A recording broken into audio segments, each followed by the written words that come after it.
Mga master, uunahan ko na po kayo kasi sigurado marami na naman magtatanong sa atin nito dahil mayroon ng SARO para sa iba't ibang regional offices for PBB 2022. Baka mamaya kung ano-ano naman pong ipapasa sa inyo pong GC, group chat at Office of the Secretary lamang yung makikita.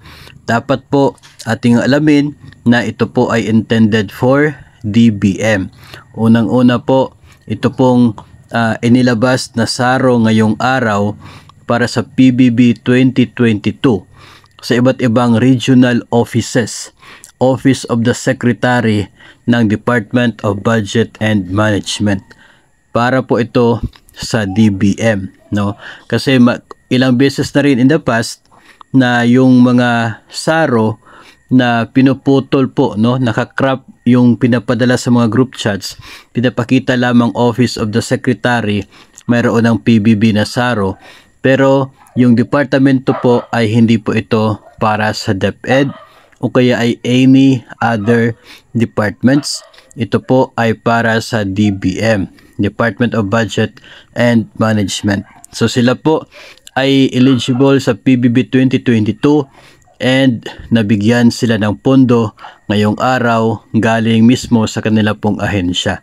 So, congratulations sa mga empleyado ng DBM. No, kayo po ay makakatanggap ng inyong PBB 2022. Siguradong hindi na po ito magtatagal kasi lumabas po yung allocation ngayong araw.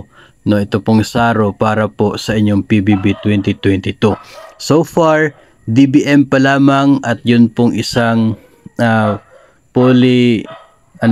yung isa pong state university, no, ang nabigyan ng pondo para sa kanilang PBB 2022. Yung iba pong mga ahensya ay wala pa pong SARO for your agency at hindi pa rin po natin alam kung sila ba ay naging eligible. Hindi rin kasi ito makikita pa yung scorecard doon sa website ng PBB Secretariat.